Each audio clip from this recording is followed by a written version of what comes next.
Hey everybody, what's up? Yes, welcome to this edition of the Topics on My Mind podcast. Hope you're all having a great afternoon. It is about 3:50 p.m. Pacific time as I am doing this. And just to let you guys know, super chats and super stickers are on and are encouraged and would be appreciative. Whatever you could do, $1 to $5 doesn't matter. Be greatly appreciative if you could do that. As well as I have my Venmo on, which is Brian-Walmer-2. You can see that in the description. As well as if you want to help support me on Patreon, I do have a Patreon account where I have a $1 and $3 tier. For $1 tier to help out, $3 tier to help out, as well as to get access to content you can't get anywhere else until maybe later on or something like that. As well as listener support is activated on anchor.fm with for my podcast BW Rose's Discussions, which this will be appearing on hopefully soon. And speaking of BW Rose's Discussions, my podcast, which originated with anchor.fm, and you can listen to on places like Spotify, Apple Podcasts, Google Podcasts, Amazon Music, Stitcher, you name it, except for Pandora. It is now at 300 podcasts. Yes, I just uploaded the 300th edition or 300th podcast the other day. It is basically an audio version of the audio video that I did on the whole Sonic fanfic, Tales deal, basically talking about one of the more funny ones that are out that I've seen out there, which is called Miles and MILFs. Basically, the story around Miles and MILFs, this is the one I talk about there, is where Tails basically does a favor at the behest of some of his friends for certain MILFs that he knows of, and he even admits in the story, bit of spoilers here, he admits in the story that he's a fan of MILFs. He loves MILFs, basically. Now, this is a story that was done by Tails Rules and the Girls Drool over on fanfiction.net, so it's under the M rating. But yeah, basically, it's a story, like I said, where he does these favors, if you catch my drift, for these MILFs of these individuals, like he does as favor for Bernadette, who is the wife of Jules, and these are Sonic's parents from the Archieverse, as well as he does a favor for Cream for her mom, Vanilla. And the favor that Tails does for Vanilla results in more than he bargained for than what he had done on numerous occasions with Bernadette at that time. Now, a third part is supposed to be on its way. We just don't know when that's going to happen. But the next part is going to involve Alicia Acorn, that being Sally's mom. And obviously, it's going to be at the behest of not just Jules, but at the behest of the King. Because, both Jules and the King are right now in predicaments where storyline-wise, by Tails Rules and the Girls Drool, he basically wrote both the King and Jules. Well, Jules is obviously more of a continuing situation from the Archie comic book, and King Max's situation is very similar as well, identical. But he basically wrote them into those similar situations to where they can't, satisfy their wives' urges, if you know what I mean. Now, I do apologize while this is going on if this kind of maybe on my end the screen freezes up or something like that, or feels like it's going slow. Recently, over the past month or so, when I would do some live streams, it would do that. And that was mainly because of the fact that I didn't allow it to update. And to me, that's basically, Windows' way of saying, hey, you want to do these live streams, you want to do all this, let me update. I'm overdue. So, yeah, basically that's what I'm. So, yeah, basically anytime you pause, window updates or, Mac updates or, Chrome updates or whatever, apparently you're going to get an issue later on to you're like, wait a minute, I thought I paused the updates. Why is it acting up? That's your computer's way of saying, as well as the people that, send the updates through the internet and everything. That's their way of saying, hey, let us do these updates. Let us do them. And you end up doing them. And the reason I didn't do mine at first until recently. Until recently, I should say, is due to the fact that I had read on a report, and my phone, one of the main browsers I use there is Google Chrome, the Google Chrome app on my phone. And basically it had and when you go to Google Chrome, I should say, when you go to the Google homepage, just like here, it gives you a lot of news items, connected to like sites, that, talk about things you're interested in and stuff. And one of the news articles I saw was people reporting the more recent update of December kind of screwing them up a little bit. And I didn't want to take that chance. I think it was December or January, one of the two. So I didn't want to take that chance. No, it was December. Yeah, it was December. Said it kind of screwed them up a little bit, so I didn't want to take that chance. So I wanted to wait a little bit. And I waited until recently to do the update because I wanted to make sure Microsoft addressed that issue, which it looked like they did, because I think, and this is just my opinion, anytime Microsoft or any company finds out about, an issue in their updates that could cause trouble, even though the computer that it's causing trouble to will still work, but have those issues, they will try to address in the next update. And I think that's the issue right there, is that they constantly put these updates out on a monthly basis, that they don't have time, because they have all these other priorities ahead of them. They don't have time to basically look into any bugs or issues that might, go along with those updates, so that, nobody will have an issue, nobody will have a problem whatsoever. But yeah, I wanted to wait, and that's what I did. And so far, everything's turned out good. But it definitely feels like we're heading into the next update, which would be a week from yesterday, will be this Tuesday. Because recently, this has been loading up a lot. It's been loading, like, when I would try to go to, another page, all of a sudden it would take its time, and then it would show this white line on the top saying page not responding. And then after a few moments, it would finally, revert back to where it would go to that page. It's basically because of the fact that it's, one, doing a virus scan. Two, it's doing a virus security update, which is a daily thing it does, as well as it's getting itself ready, if you will. It's getting itself ready for the next update. You could sense that. You could see it. It's getting itself ready for the next update. But yeah, that's why I want to apologize in advance if anything does happen. But anyway, with that said, I wanted to come on here, and of course, this being the topics on my mind, as you see in the thumbnail, I have the topics right here listed off. I wanted to talk about some things that people are talking about recently, or have been talking about recently throughout the past couple of weeks, if you will.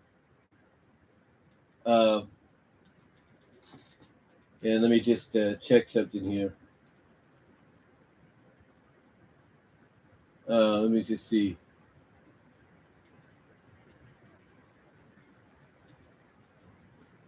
Just want to make sure things are working.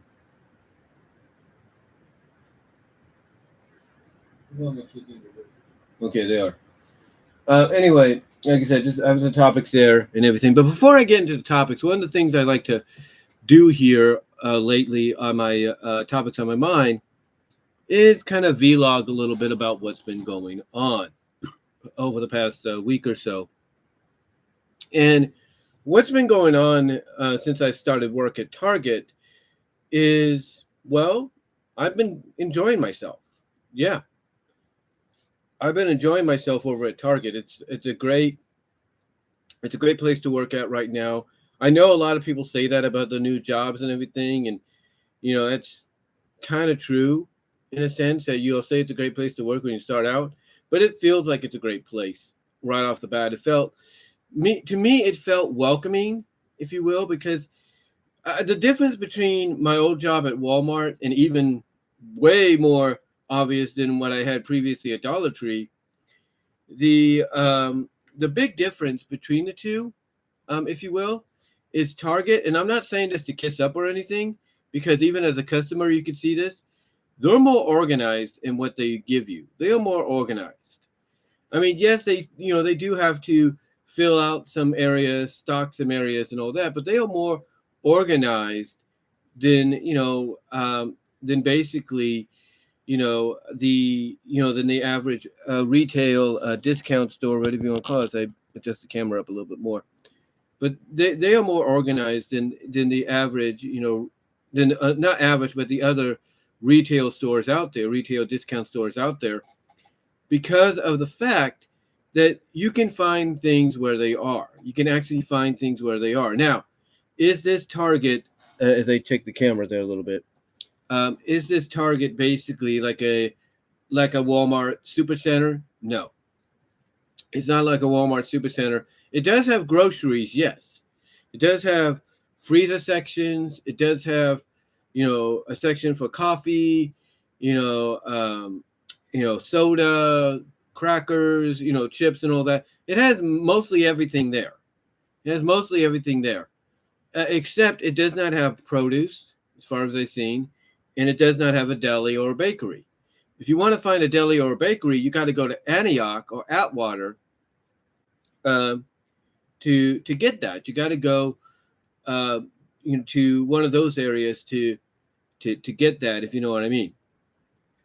But yeah, it doesn't have anything like that. It's just a regular Target center that's expanded into more of having, or expanded into having more of everything than it's normally known for.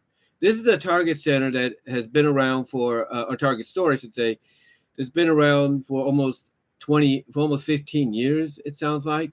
Because some of the people I've met have been with the store, even though they've moved around a little bit, they and worked at other Targets. They've primarily been at this one in Turlock for almost, its beginning, almost since it began, which was, wow, about almost, like I said, 15 years ago from what I could tell. Because some have said they've been there since 13 years. Some have said they've been there since the beginning. So yeah, they have been there for a long time. So they know that store inside and out. Now, what they did inform me and the two other girls that I was in orientation with that day, when I first went in, one of the things they informed me of is the store is going to go under a massive remodeling from within and maybe from without. And the reason I say that is because when you go to the store, or when you go into the store and you're walking around the parking lot, walking into the store, you notice like little markers under there that have the BLDG sign on there, which is short for building. And that to me is kind of a sign of they're going to expand. They're going to remodel even up to the outside. Like they're going to add on to the outside to make it more presentable, if you will, and more spacious for the customers.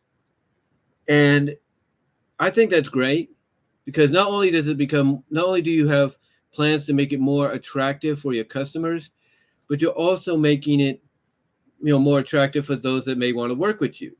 And for someone like me, the thing is, I've been wanting to work at Target for a while. I mean, I even looked at Target as a possible employer back, when I first started looking for work again.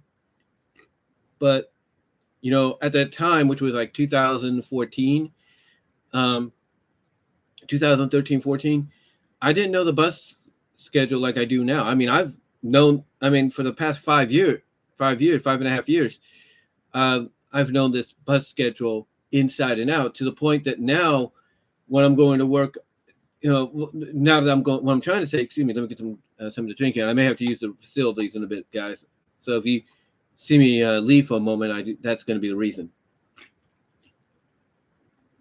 But anyway, point is that I've known the bus schedule, for almost 5.5 years now, since I've lived here in Newman. And knowing the schedule, the way I do, I've also been able to pick up on the schedule that, allows you to go from one bus to the other when it comes to going to Turlock. So for me, going for me, taking the bus that I've been taking on a regular basis when I'm working at Walmart, it's not a problem. It's not an issue. The only difference is I have to get off one bus and go to another to go to Turlock.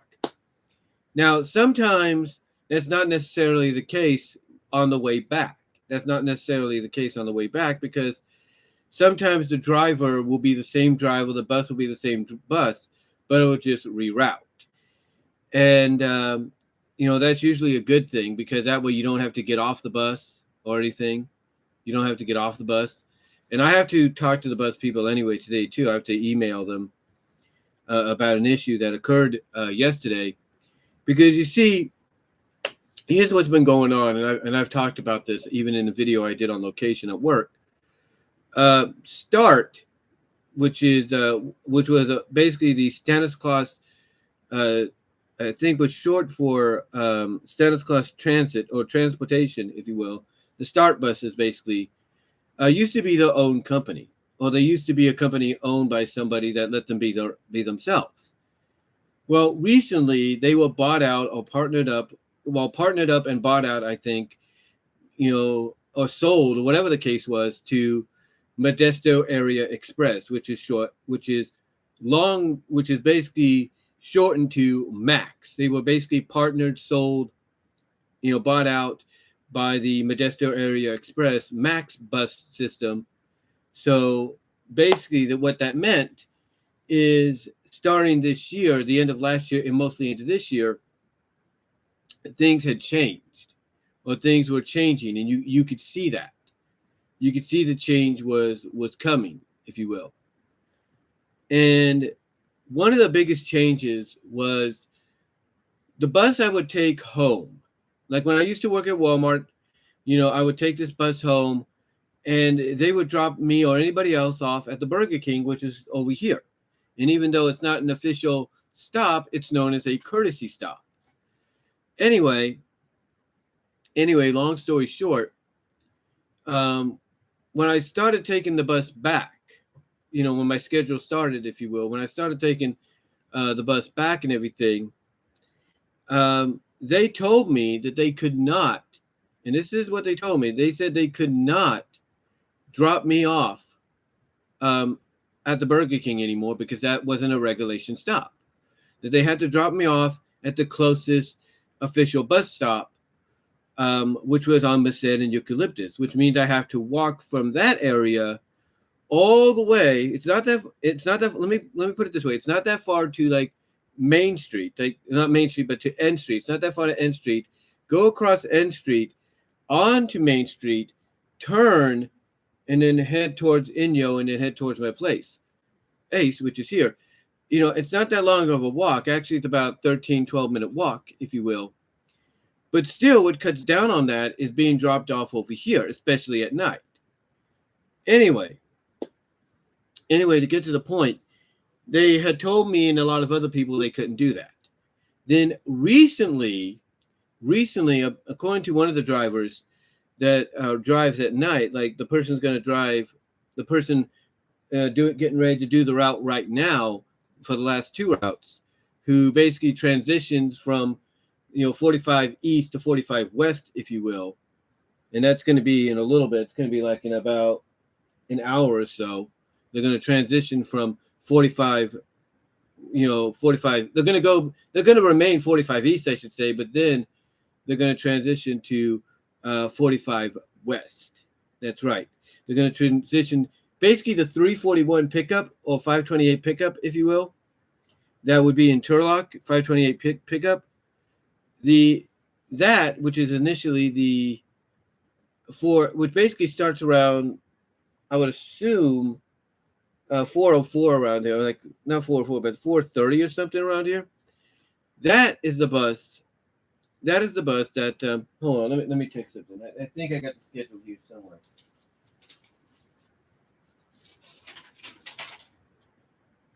No, that's Saturdays. And this is the weekday. Okay. So the 440 bus, that's what it is. The 440 bus is the bus that basically,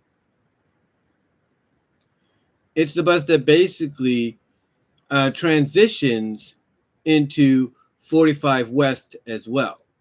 Basically, it goes from being 45 East to 45 West and back to 45 East and then back to 45 West or something like that.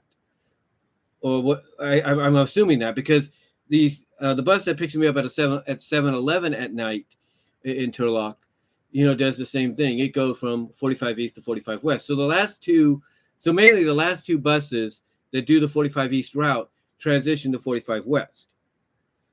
I know it sounds a little convoluted. I do apologize.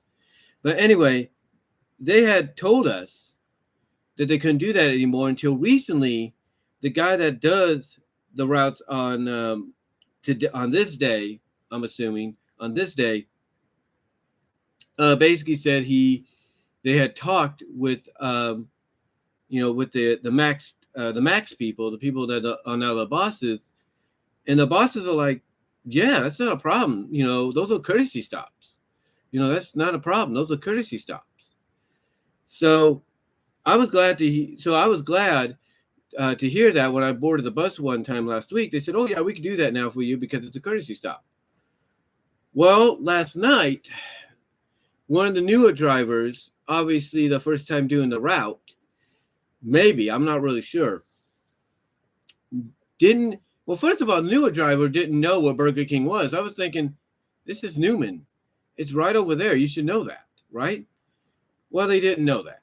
And apparently nobody got word to them that you could drop people off at the Burger King there as a courtesy stop. And what was hypocritical about this, if you will, is this driver dropped the guy off across from the Valero, going towards my sister's house in Patterson. The bus stop is right on the other side. He dropped the guy off on this side. You're not supposed to do that. Now, I don't know if he thought, okay, well, the bus stop's right there. That's not a problem.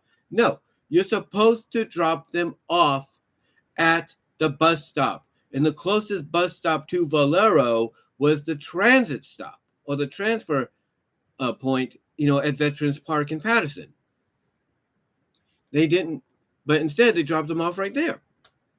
And so when I say, hey, can you drop me off at Burger King? And I even try to explain that, they have no problem with it. But the person didn't want to do it. They said it's not a regulation stop. It's not, and I'm like, okay, really? No, I didn't say okay, really to them. I'm just like, really? So what happened is I got dropped off again for the first time in about a week or so at Golden Valley. And I had to power walk my way over to Nob Hill. And the reason I went to Nob Hill instead of going home is because my mom had gone shopping after she had gotten into town to get a few items. And she said basically to meet her there so I could ride with her back home and help her get the groceries out. And when she saw me walking this way instead of like from Burger King, she was like, what happened? And I explained what happened. And she basically advised me, and I'm going to do it later on, let the start people know that this guy or this person basically did not, do what he was asked. Didn't realize that, oh, that's a courtesy stop. But you know what? I don't think I have to be the one that's going to tell him. I don't think I have to be the one that's going to tell him because you know what's going to happen? You know what's going to happen? I am going to tell him. I am going to email him. But you know what's going to happen? Other people that ask for Burger King as a stop are going to say something. Because there's a couple of people that ride the bus along with me that take Burger King as a stop as well. They're going to say something too. And then that guy's going to probably have to be called in because he's a new person. And he's probably going to get advised, yeah, you know that Burger King stop people are asking for? And he'll probably be like, yeah, that's a courtesy stop. So basically when they ask if they could be dropped off there, you can drop them off there. And hopefully when that happens, he'll realize, oh, okay, now I get it. So yeah, the guy, here's the thing. And I said this before in the other video. Here's the thing. Start is going through this transition now that the Partnered Up are owned by Max, to where they're not only bringing in new drivers because some of the previous drivers don't like the, restructuring of, things and all that, all the way they approach things, but basically we're getting to a point that, like I said, I've got a feeling Saturdays are going to end up having the weekday schedule again instead of just their own, unique schedule. They're going to have the weekday schedule, instead of the, schedule they have now, which is every 3 hours. Because on the weekends, on the weekdays, I should say, it's every hour and a half to an hour and 40. Well, on the weekdays, it's 3 hours, in between. So I think that's what's going to happen. It's going to change back to that real soon. But the other issue they have, like I said, like I was saying, it's not a lot of drivers like these new changes. So they're hiring in new people or bringing over new people from the Max side of things to do these buses. And why? Because of the fact that some people are quitting, some people are leaving, some people are going to other jobs because they don't want to deal with this. They don't want to deal with this because they can see the changes coming. And some of the new people they got, look, some of them understand exactly what needs to be done. Some of them obviously doesn't look like they've lasted a week or so because either they just don't like the stress, in their opinion, or the constant changing or whatever, or they're letting people ride for free, which you're not supposed to do. Or the fact, and this is just me, or the fact that, they talk is that it's basically a language barrier. That's what it is. The other thing is it could be a language barrier. And the reason I say that is because one of the guys that was in training spoke another language, Spanish speaking, and I say that with no offense. And what happened is he stopped at one of the bus stops right before the bus stop over in front of my job and got off along with his trainer just to eat a cucumber. You're not supposed to do that. You stop there, you stay on the bus, you wait a few moments. If you're ahead of schedule, then you drive off. You don't get off because that's not a regulation, break area. So yeah, a lot of changes are going on. And like I said, I'm going to address that to start people, or to start RA people, if you will, later on, because put yourself in my shoes. If you're riding the bus and the bus people have been told that, hey, you can stop in front of this area because it's a courtesy stop, and you end up being used to the fact that, oh, I could be dropped off here. That's closer to my home. That's cool. How would you feel if suddenly you try to tell that to one of the newer people who should know about it and they refuse to do it because, oh, it's not a regulation stop? To me, like I said, they need to learn more. They need to train more because that's not right. So how would you feel about that? Let me know in the live chat and in the comments below. But let me know how you would feel about that being in my shoes, because I didn't like it whatsoever. I did not like it whatsoever. It pissed me off. And I did carts yesterday, and I enjoyed doing carts. Not a problem. It makes the time go by fast. But I did not like the fact, and this is the truth, I did not like the fact that I had to walk walk further than I should have, especially after it was cleared. Especially after it was cleared that I could go and be dropped off at my regular, drop-off point. It just didn't make sense, guys. It didn't. But again, let me know what your thoughts are in the live chat as well as in the comments down below. Because how would you feel if that happened to you? You probably wouldn't be happy either. But yeah, that's what happened. And, besides that, it's not been a bad situation. It's not been. It's not been a bad situation, and I'm just, happy to have work again. And I've got a big check coming a week from this Friday. I might be able to get some money early if I want to take care of some stuff. And basically that would shorten my check a little bit, but not that much because I can always make up for that down the line. Because one of the things about my job is you could actually pick up shifts. That's right. I could go on my phone, which is charging right now, go onto the app for my job, look up my schedule, and then also look up available shifts that I could pick up as long as they work within the time strain that I need them to work in. Now, there is some that I could do. I could get up early and go and do, because I'd have to take the 5:48, 5:45 bus to do so, which wouldn't be a problem, wouldn't be an issue. But the thing is, right now, I'm kind of cool with what I have. Now, if I feel like doing it in the future, because maybe financially I'm going to need the money, that's good with me too.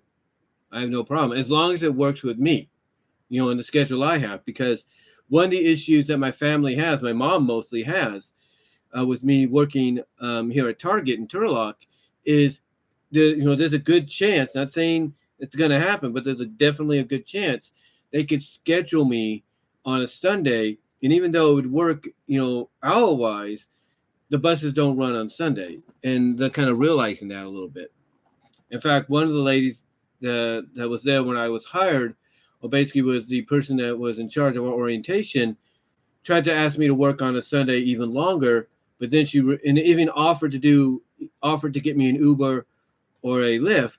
But and even though I appreciated that, and I was cool with it, if you will, I was cool with it, and everything, I was cool with it. I kind of explained to her I couldn't do it, and she was fine with it. And then when she was asking me that, she kind of realized, oh, wait a minute, because she thought about this even before she asked. She's like, ooh, I could ask him, but the buses don't run. So maybe if I offer him this. And like I said, if nothing else was going on, I would have probably took it. But here's the thing about the Ubers and the Lyfts late at night. I'm not saying anything bad about the Uber or Lyft situation entirely. I think it's a good business, for people to be part of and make money off of. But you never know about the kind of Uber drivers or Lyft drivers, and I say this with all due respect, that you might get at certain times of the night, if you know what I mean. That kind of what worries me a little bit about taking an Uber at night, if you catch my drift, because you never Uber or Lyft at night, because you never know what you're going to get, if you know what I mean.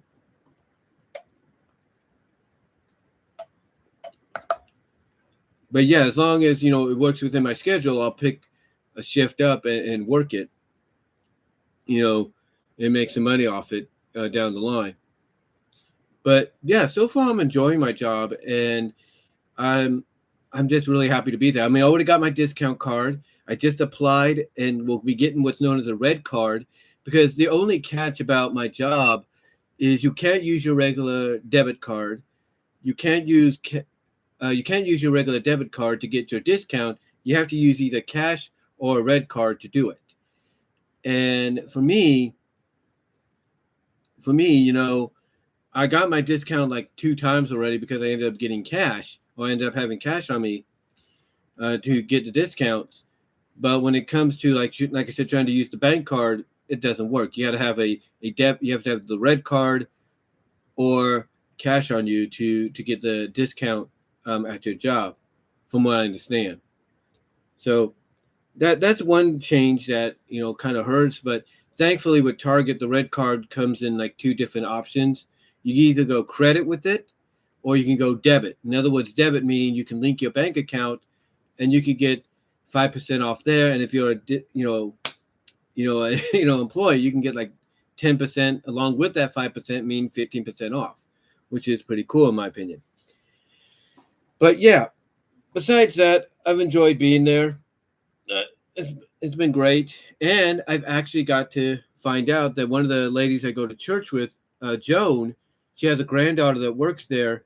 And I asked the granddaughter yesterday, hey, Joan, that's the name of the friend at church, is she related to you? And she's like, yeah, she's my grandmother. And I'm like, oh, so our pastor? And she's like, oh, yeah. And to me, when I saw her, and I'm totally honest with this, when I saw her, I'm like, and I think I even told her this, I was like, no wonder you seemed familiar, because I had seen her before somewhere. And she's like, yeah, maybe. She's like, yeah, I think I may have gone, to the church when I was younger. So she's about my my oldest nephew's age. She's around his age, maybe a bit younger. But yeah, she's nice and sweet, and she lives there obviously in Turtle Rock. Goes to school at Stanislaus at the Cal State of Stanislaus. So that's kind of nice to see and everything, or nice to know. And yeah, at least I kind of know somebody there that's a friend of me and my mom, whose family, I should say, the grandmother is a friend of me and my mom. So it's kind of cool. But yeah, I can pick up schedules, like I said, with the app on my job, as well as even remove not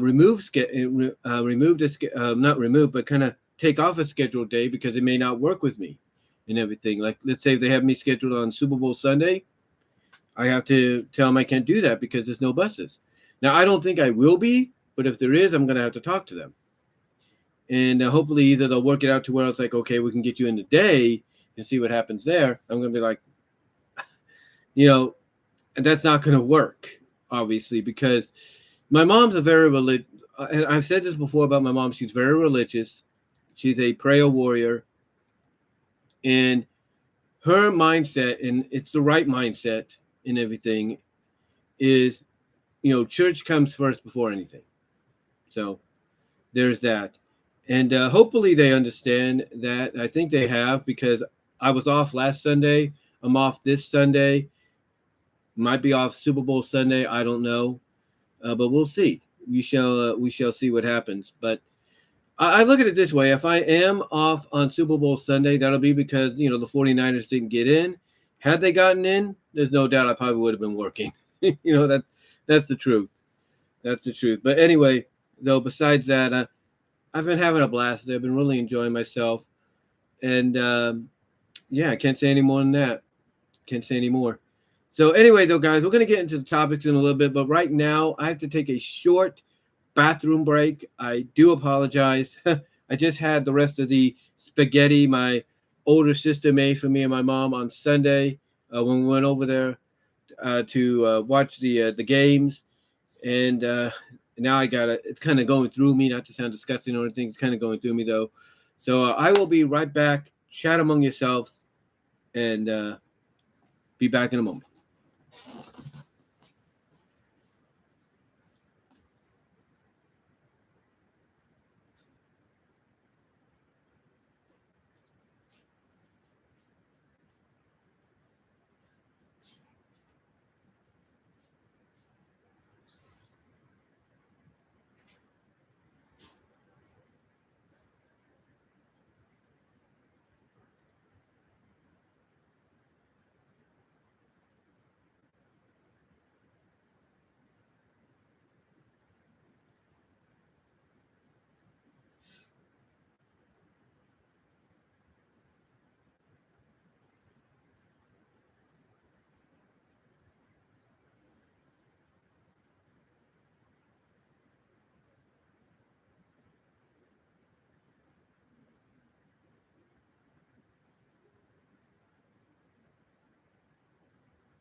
Okay, guys, sorry about that. I was using the facilities. When you got to go, it's disgusting as it sounds. You got to go, but that was me. I had to go.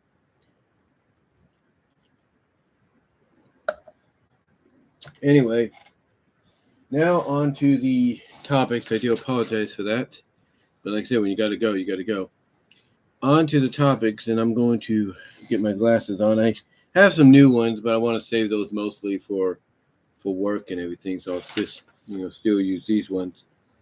And the topics are on the thumbnail, as you can probably see them. But the topics we're going to talk about today are: 1, Chip 'n Dale Rescue Rangers the complete series on Blu-ray.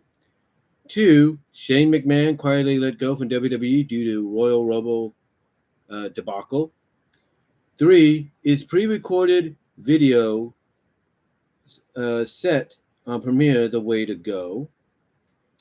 4, Netflix removes seasons 5 to 8 of My Little Pony Friendship is Magic. 5, are AEW fans finally getting tired of Tony Khan hiring/bringing in former WWE talent?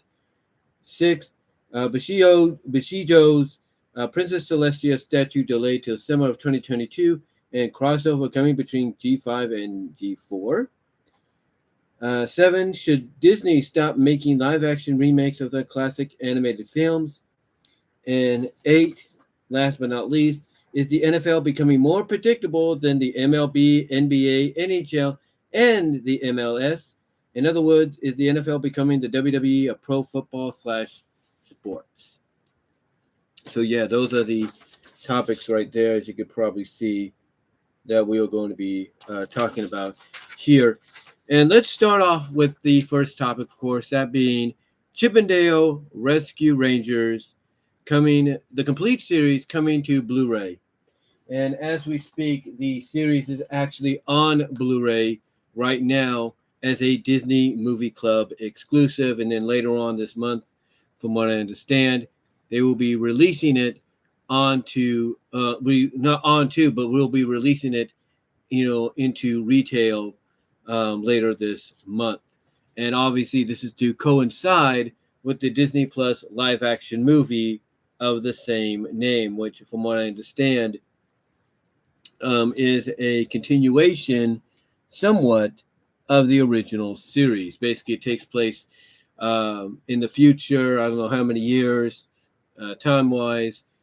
And it's one of the selling points for the movie is it's meta, so it's going to be acknowledgeable of what it is and stuff.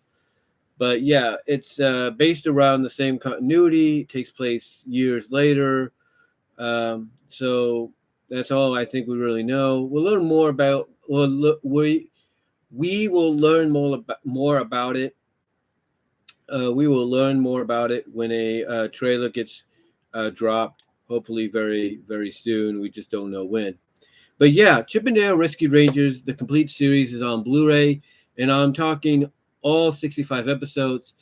The way it's described from the images some people have shown of the back cover, which kind of gives you the specifications, if you will, of the format, is it's 1080p, it's SDH, and it's 1.33. So in other words, it's 4:3, but it's presented in 1080p high definition, similar to how some shows are. Similar to how some shows that come to Blu-ray are showcased. That basically they're 1080p, the up to high def, thanks to the bit rate and everything, of the disc, but also the fact that it's still in the regular format. I mean, I asked Zaran Isaac this one time, who's known for his multimedia chronicles, and he says he loves it. He loves the idea that they are, having a lot of these shows and stuff come out on Blu-ray, because the bit, even by cramming 50 or so episodes on the one Blu-ray disc, the quality still gets a bit of an upgrade. In other words, it's crisper and cleaner and all that. The bit rate just helps, it helps it improve in a big way. But here, however, they are not going that route, that being Disney. Instead, they're taking all 65 episodes and they're placing what looks to be like 10 or 11 on 6 discs each. That's right. They're putting about 10 to 11 episodes on six disc each to kind of fill out the 65 episode format. And what this is going to do is it's going to take the episodes that were already released onto DVD, obviously transfer them over in high definition, but then they're going to take the remaining 14 that never got the DVD treatment and put them onto Blu-ray for the first time as well. That includes episodes like A Chorus Crime, A Fly in the Ointment, Zipper Come Home, I believe, and what else? Good Times, Bat Times. Good Times, Bat Time. Good Times, Bat Times, which is the debut of Foxglove, who became a beloved fan favorite. All these are going to be part. All these are part of the remaining. I would assume the remaining 2 discs that they're going to be on the set. And I know a lot of people are wondering why release this, if we could watch it on Disney Plus. Well, here's the thing. Disney, has been under a lot of scrutiny from, whoever you want to believe when it comes to financialness. And they will do anything to make money back, even if it means releasing things onto physical media that they thought they never would. And in the case of Rescue Rangers, obviously it's one they never thought they'd be re-releasing on any kind of physical media ever again. But in this case, it makes sense to go the Blu-ray route because it is the direction a lot of people have taken at home to watch a lot of movies and shows and stuff. And a lot of other studios have gone this route. So Disney is dipping their fingers into that hat, into that cookie jar, I should say, themselves, by releasing Rescue Rangers and a few other series on the Blu-ray as well. The other series that's getting the Blu-ray treatment is Tangle, the complete series that includes the newer named titles for it, like Rapunzel's Tangled Adventures or something like that. So that's gotten a release as well. And I think there's rumors of Goof Troop getting it. I think Proud Family, the original series, is going to get it. So a lot of shows that are very popular in the eyes of the fans are getting the Blu-ray treatment, throughout, I guess, 2022. Rescue Rangers, again, obviously is to coincide with the Disney Plus release of the movie. So that's why it's not only getting a Disney Movie Club exclusive release as of right now, but later on this month, it's going to get a retail release. And obviously, I, for one, cannot wait. Now, here's the thing. I don't have to necessarily go out and get it because somebody has said they're going to get it for me. That somebody being Frank Hill. It's Frank. He said he's going to get it for me, which I do appreciate since he is a member of the Disney Movie Club. I do appreciate that. And he's going to, like I said, get the movie, get the set for me, I think, along with Tangle. And that would be great to have in the collection. But like I said, yes, later on it is going to be on retail. And like I said, it also opens the door for other potential shows to get the Blu-ray release as well, along with it, and along with shows like Tangled and Proud Family and Goof Troop, among others that are already being, prepared for, release on Blu-ray. Tangled, of course, has already been released on Blu-ray alongside Rescue Rangers. And obviously, Proud Family and Goof Troop are next on the list, and possibly more to come later on. Now, is this something, obviously, that Disney should have done a long time ago? Absolutely. I mean, even Warner Brothers beat them to the punch when it came to releasing a lot of their licensed shows or shows that they own and everything on Blu-ray. I mean, Scooby-Doo they've released on Blu-ray. They've even gone, basically the movies on demand route with some of the Blu-ray releases like Josie and Josie and the Pussycats. I think Hong Kong's getting it. Yogi Berra show, the original 60s show, is going to get it, and I think maybe even the 80s show is going to get it. Let's see. I think Magilla Gorilla's getting it. The Jetsons have gotten it.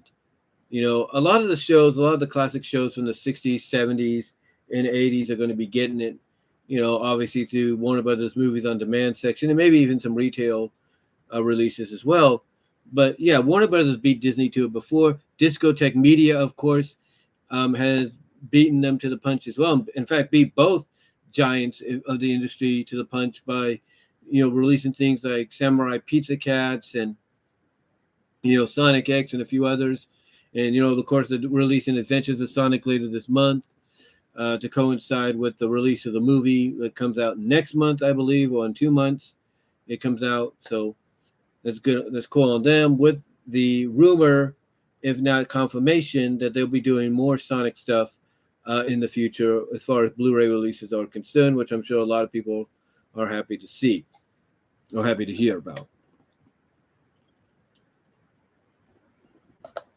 But yeah, they're doing, so yeah, Discotek to me is one of the smaller distributors out there that, well, decently, I wouldn't say they're smaller, but they're kind of like they're not a giant or anything, but they're kind of like they're kind of like medium-sized, upper medium-sized distributor, out there that basically beat the two industry giants of Warner Brothers and Disney to the punch when it comes to, releasing shows and stuff on Blu-ray that you wouldn't think would get that treatment.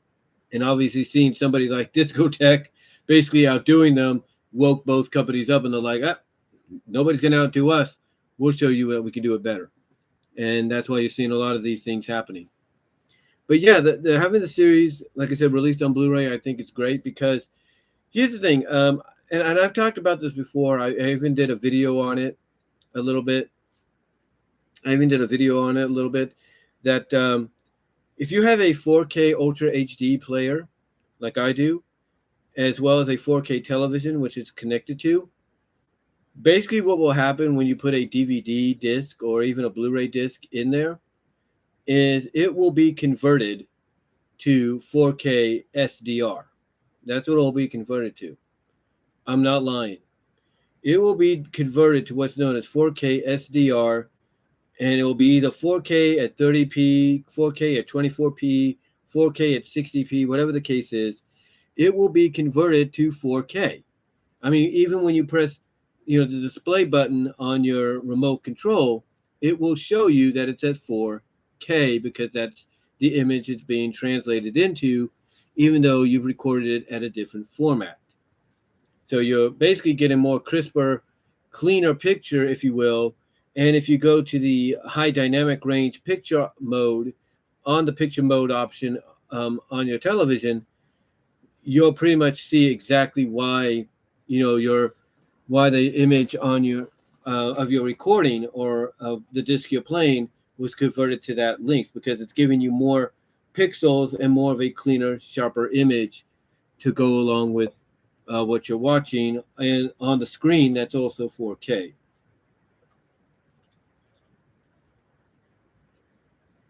So yeah, that's basically what it. So basically, that's what it does. And for me, when I would watch Rescue Rangers through the DVDs that I have, I'd get that image. I'd get that smoothness, if you will. I'd get that, upgrade in imagery, because basically the technology that's in the 4K Ultra Blu-ray player is upping, the bit rate of the disc to match that of 4K, even if it's at SDR, if you know what I mean.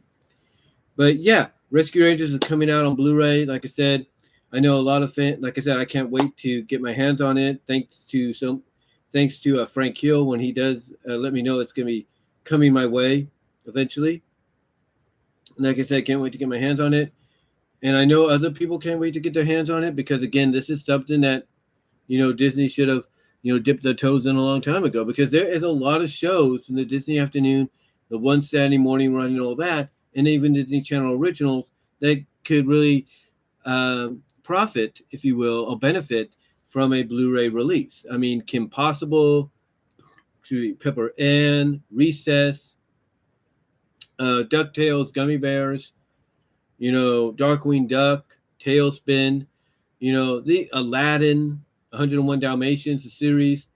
A lot of these could benefit, from a potential Blu-ray release, because whether you put them on 6 different discs or not, or you cram them all into one to 3 discs, it's still going to be a success, because like Zaran Isaac of the Multimedia Chronicle said, it ups the bit rate so you get that clearer, crisper image, and that's what a lot of people are after nowadays. And it does look a lot better when you have it directly from the physical source than just watching it on a streaming service. I'm not saying that Disney Plus doesn't give good quality streaming. They do. There's no doubt. But the thing is, sometimes, you want to have an absolute clear image, and the best way to get it is from the physical source. But anyway, yeah, Chip 'n Dale Rescue Rangers, the complete series, is on Blu-ray right now, currently as a Disney Movie Club exclusive. But later on this month, from what I understand, it will be released on, into retail stores across the nation and all that, like Target, Walmart, Best Buy. You will end up getting them there. You'll end up finding it there if you can. Anyway, though, yeah, just wanted to start out with that. Next news item on the list we have here is Shane McMahon. And this is number 2. This is the second topic on the list. Shane McMahon quietly let go from WWE due to Royal Rumble debacle. That's right. Shane McMahon, in case you don't know, he entered as a surprise entrant into the Royal Rumble this year. Nobody expected it. Fans in St. Louis were glad to see him and all that. But apparently his inclusion in the Rumble, I think, really caught a lot of people by surprise. And I don't know if he was like one of the head people in charge of the Rumble, because, he's being declared as one that produced it. But yeah, due to the debacle that was the men's Royal Rumble, and Shane being involved in the match and maybe even involved on how it went down behind the scenes, because apparently there was a lot of, I wouldn't say chaos, but a lot of, smammering, if you will, backstage after the show was over. And Shane obviously got a lot of heat for including himself into the match, obviously when nobody was aware of it. I mean, usually a lot of the men and women in the respective Royal Rumble matches are aware of who's going to be coming in. They pretty much know, okay, this person's going to be there, this person's going to be there, and this is when they're coming out, this is when they're coming out. And here's the thing. Nobody knew that Shane obviously was coming out. Nobody knew it, apparently. And it threw a lot of people off. I mean, I'm sure that, well, let me correct myself there. I'm sure they probably knew, but only a select few did, not everybody. And it threw a lot of people off.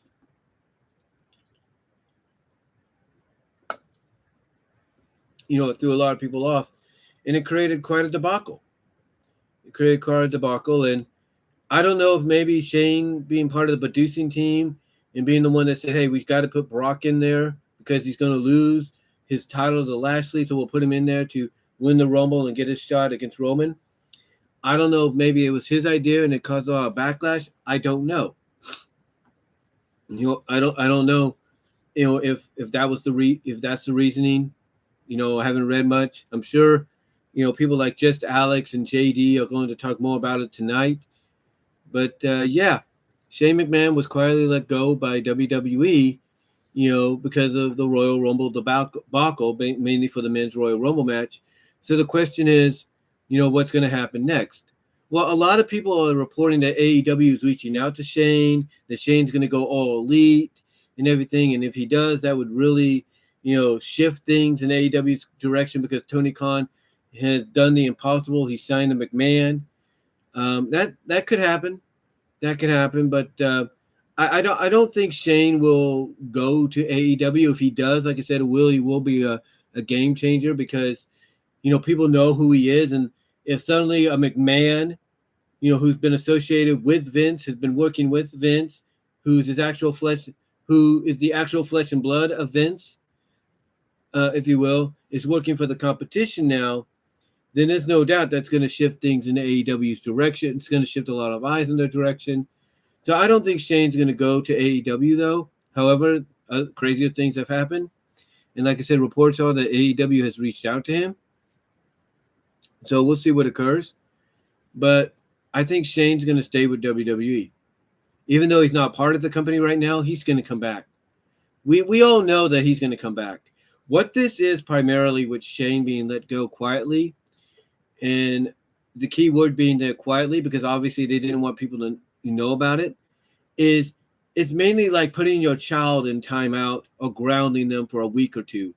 You basically put them in, like when it comes to a timeout, you put them in the corner and you say you're going to stay there until I say you could be let out, or you can come out of there, and hopefully when I tell you come out, you've learned your lesson. Or when it comes to grounding a child for a week and let's say taking away their games, taking away their privileges, and then the week passes and you give all that back, you look at them and say, hopefully you've learned your lesson. And the child will come out and say, I've learned yes, I have. I've learned my lesson. And there you go.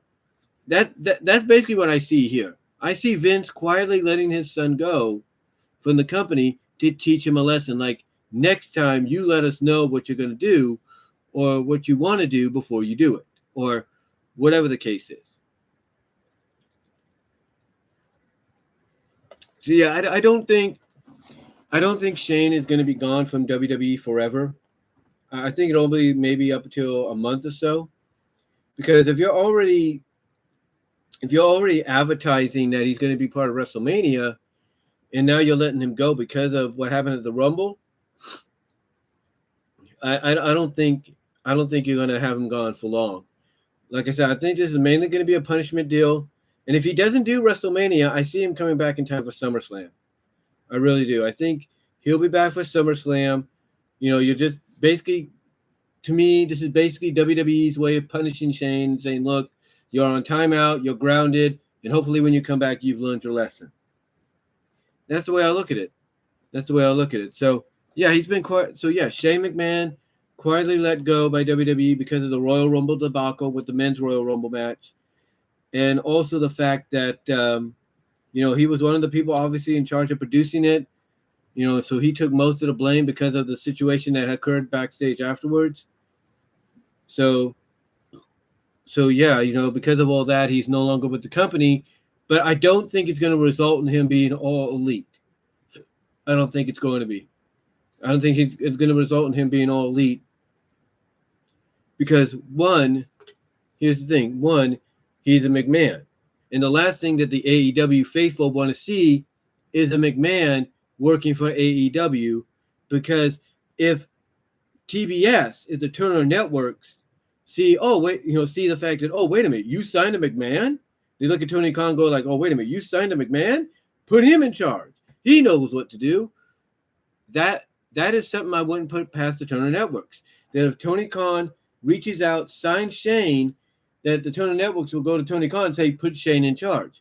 You focus on your Jaguars and all that. We want Shane. Nobody's going to like that. I mean, they might be appreciative of, oh, we got Shane McMahon, but over time they'll be like, oh, shit, we got Shane McMahon. That's not a good sign, because at first him still being a McMahon, he'll probably want to, in their minds, might want to try to sabotage things to teach AEW a lesson of, hey, you're a startup company, you're 3 years in, you still got a lot to learn.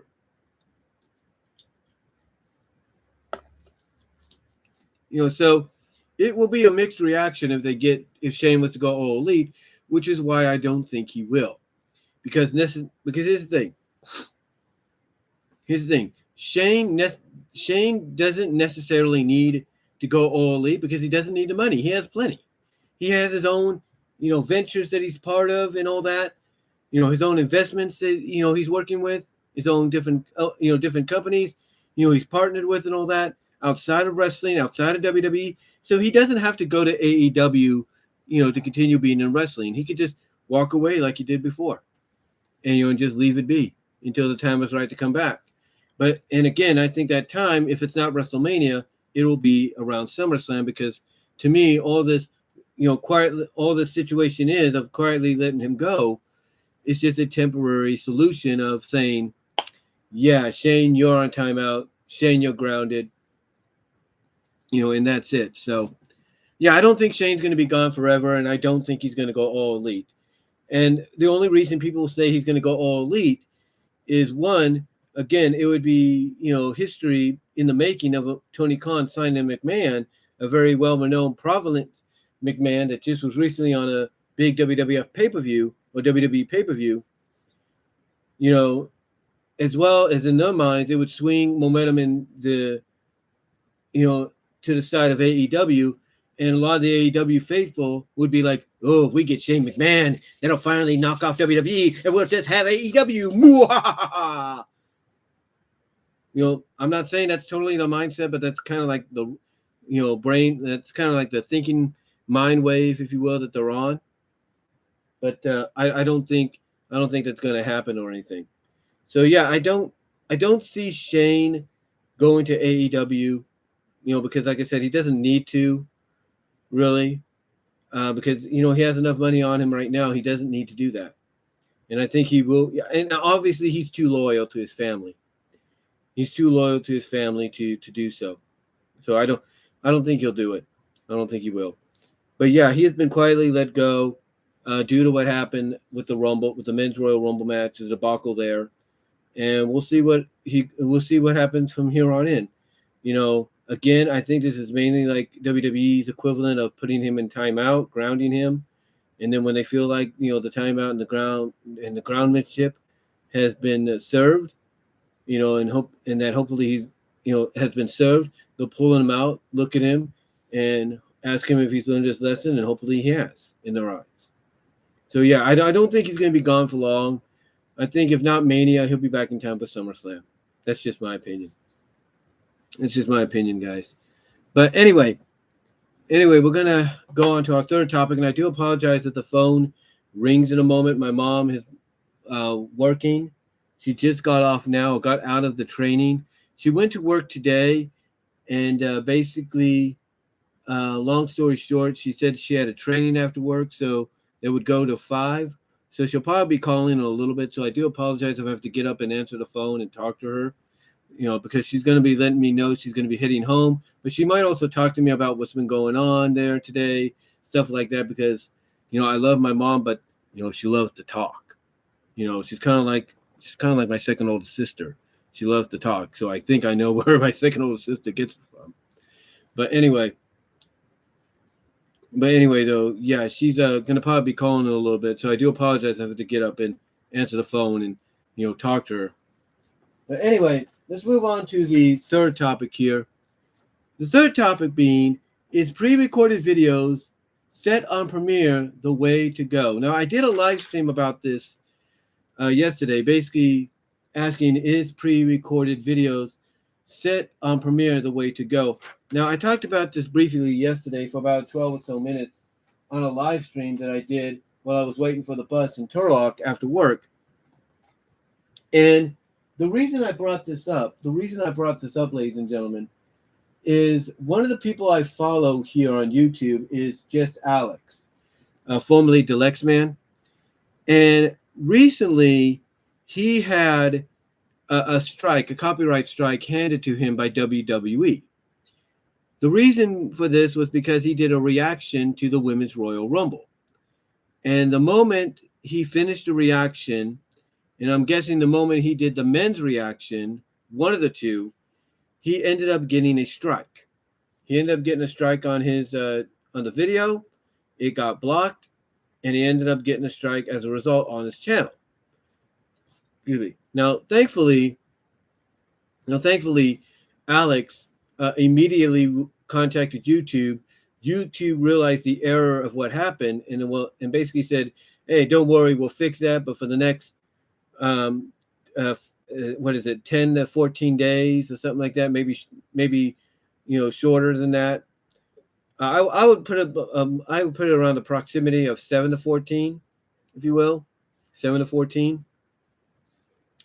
But yeah, YouTube said, "Hey, we hear you, Alex. It's our bad. We shouldn't have let this happen. We're gonna fix it, but you're gonna have to wait 7 to 14 days to maybe shorter than that to get back your live stream privileges and stuff like that, as well as allow these videos to be showcased."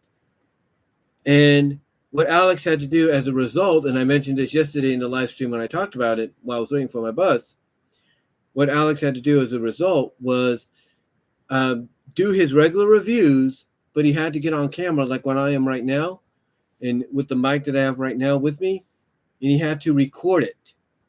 That's right. He had to actually record his live, he actually had to record his review instead of live streaming it. You know, he has a lot of stuff. Obviously, I don't know what software or studio he uses, but he had everything set up, you know, to record, to live stream. But because of the strike he got, and thankfully it's getting taken away, you know, instead he had to record the review and everything, which meant, yeah, you could still send in super chats, you still send in discussions and all that and everything, you know, chat with him or others, if you will. It's just that the difference, like me right now, you could send me a super chat or a super sticker, you know, depending on how much you can afford, and I'd be able to see it. And I'd be able to say thank you to you guys for doing that. Alex, you know, he can't do that right now. He could have the live chat on there and everything, you know, where people can donate and stuff. He just can't see it and be like, oh, thank you for that. Thank you for the super chat. Or he can't have something going off telling him, you know, playing a song going like, do, do, do, do, do. Or something telling him, donation, $100 or whatever.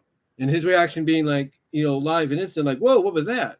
Like, whoa, man. Or like, oh my God, did you see how much that person donated? You know, it's, you know, he can't do that right now because of the fact that the live stream has been taken away from him because of what WWE did.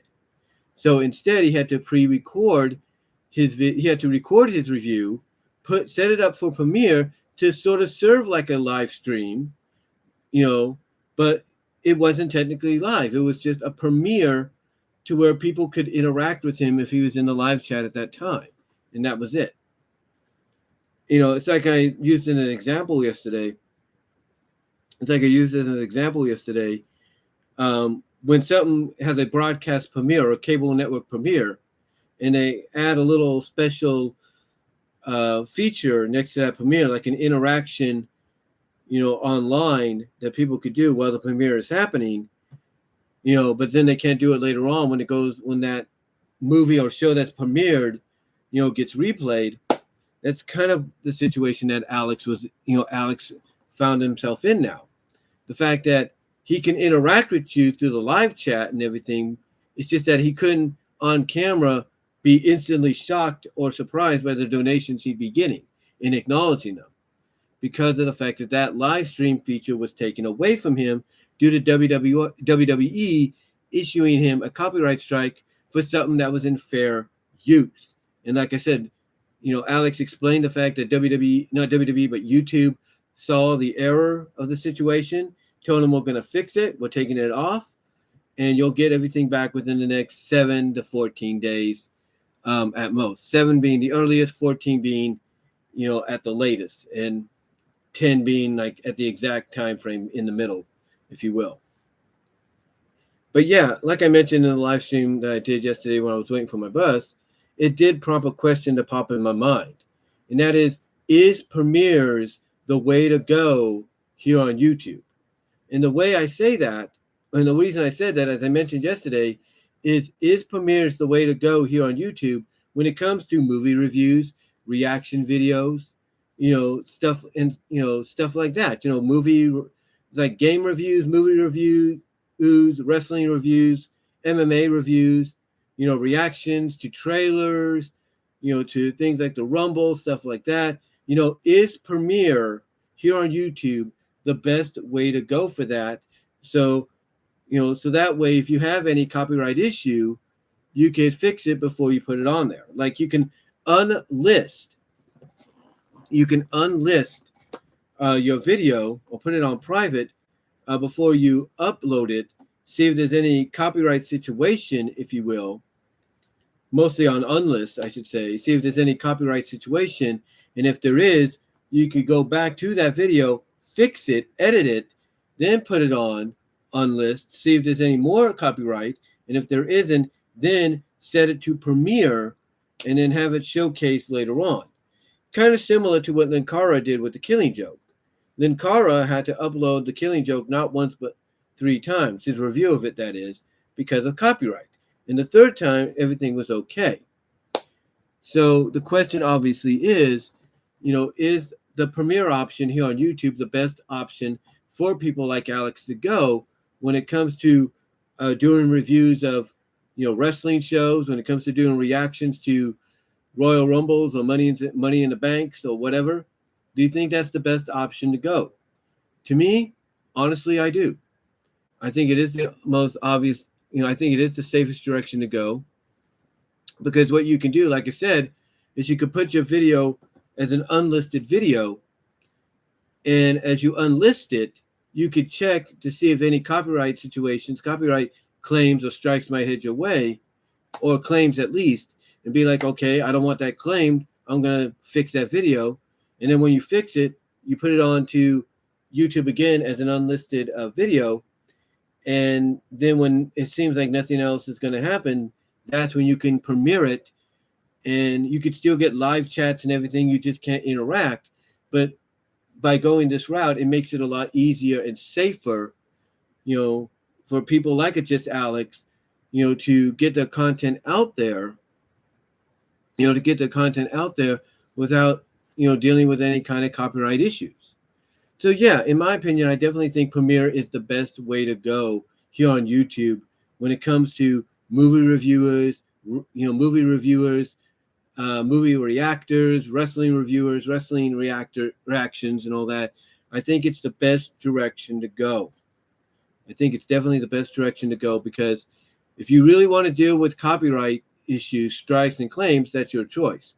But to me, going the pre-recorded route and uploading the video as an unlisted video, making sure there's no copyright claim, and if there is, fixing the video so that it doesn't have that claim, to me, that's the best direction to go. That is the best direction to go in. And like I was trying to say, if you choose not to do that, that's your decision. More power to you if you can find a way to fight it and succeed in getting the strike or the claim removed. More power to you. But to me, I think it is probably the best solution to go with, in my opinion, that being the Premiere option here on YouTube. That way it's less of a headache to go through, because you'll still have the video on file on your computer or your laptop, see what the issue is by timing it and be like, okay, that's the copyright issue, not a problem, boom, done. Take it out and you should be okay, or at least adjust it, to the point that hopefully when you re-upload, you'll be okay.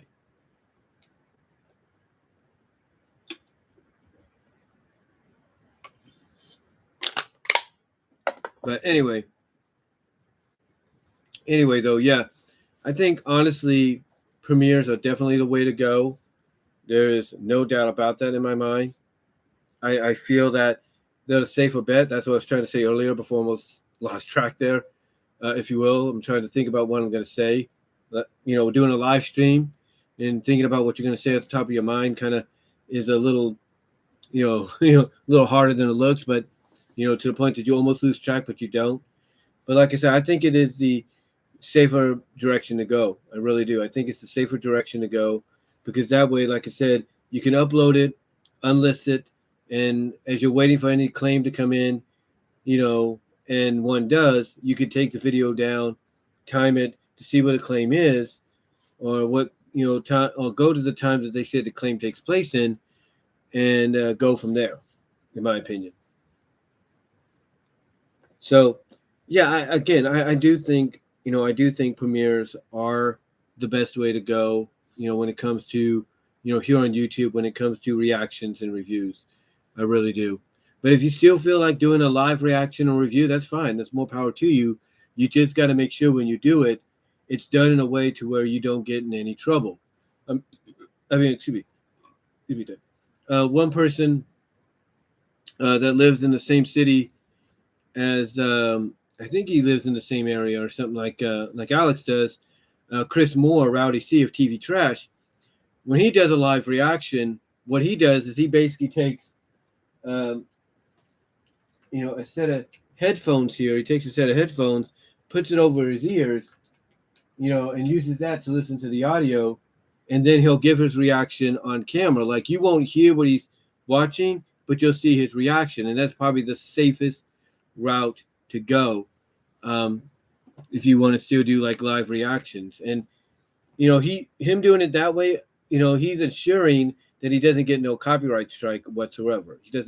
He's not taking a chance in doing it. But yeah, I definitely think that premieres are most definitely the way to go. They are definitely the most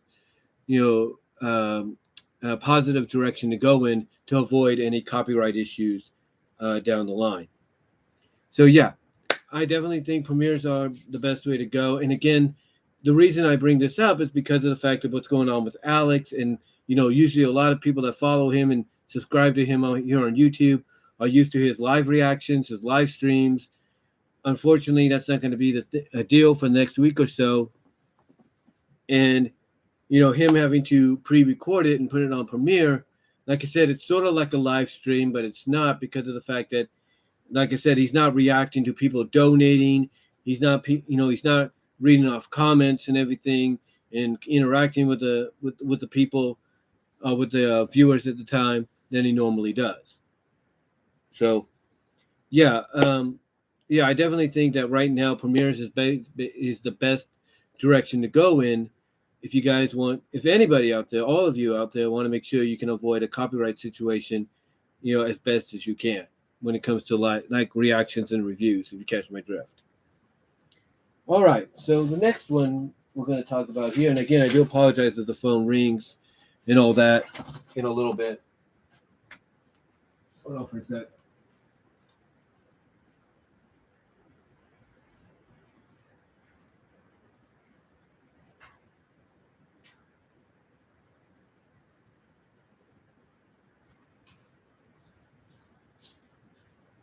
Got to stretch a little bit. Also, get some light in here. It's getting dark around here. The sun's going down.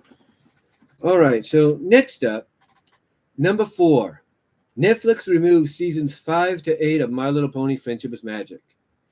All right.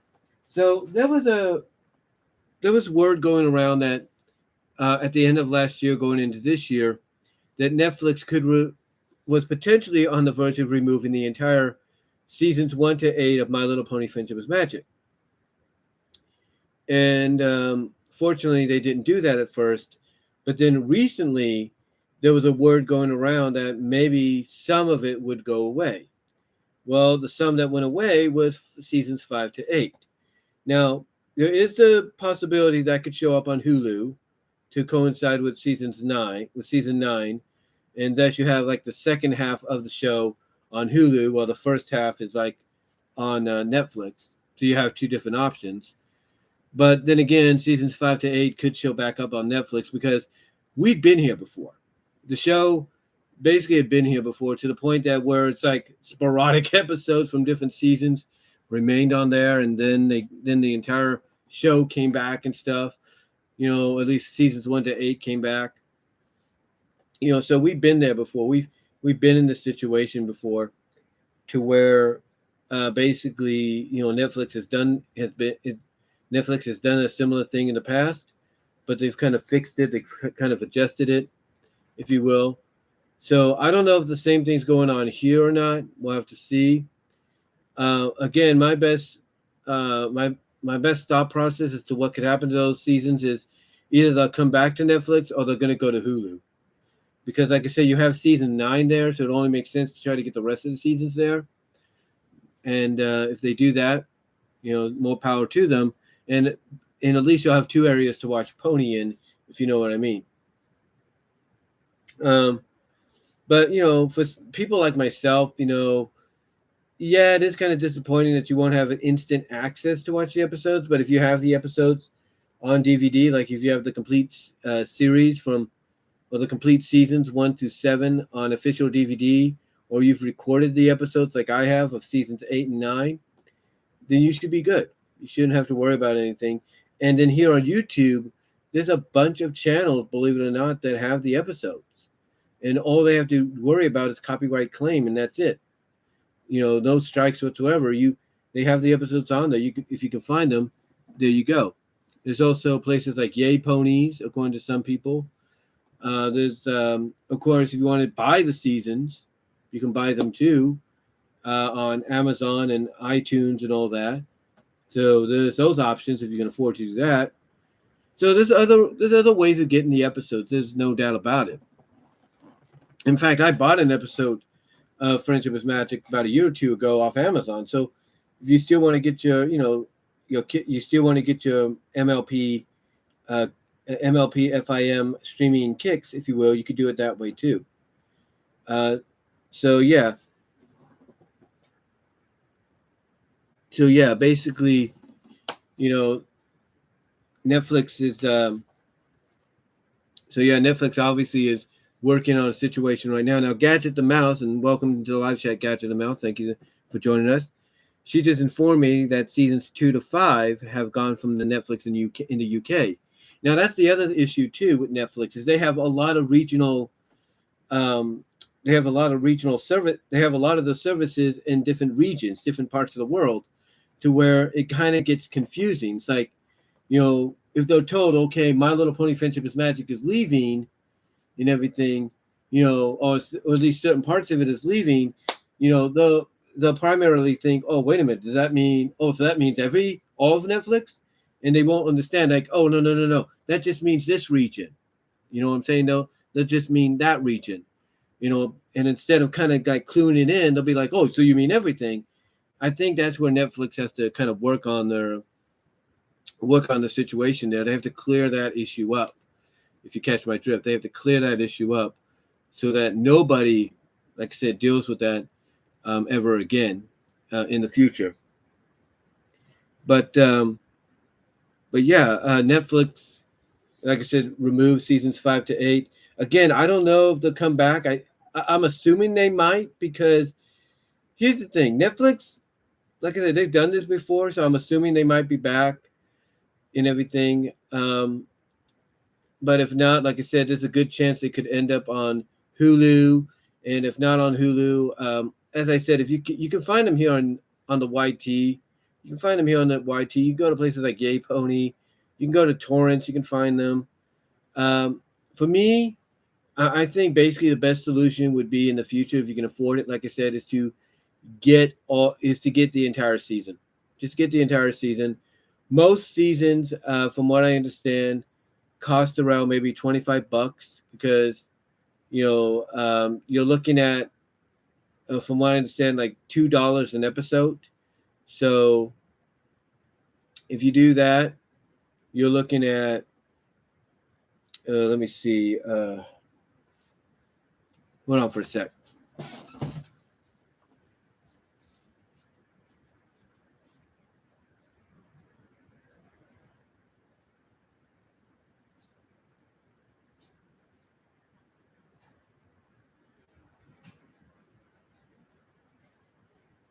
Hold on for a sec. Let me check this out here. 2 times 26. Well, they say 52, but 1.9. Oops, turn it off here. 1.99 times 26.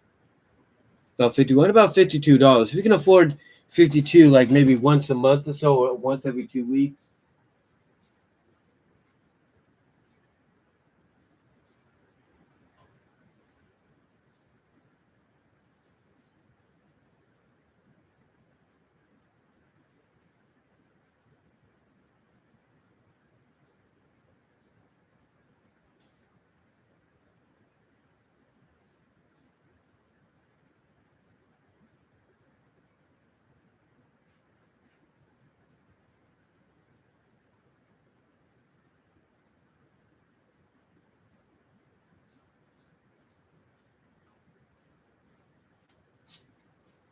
Sorry about that. I have to shut some drapes because, like I said, it's getting a little dark around here.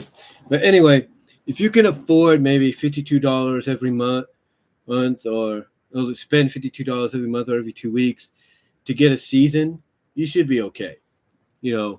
Should be okay. As a matter of fact, let me check something here for a second. If there's any lag, I do apologize. But let me check something.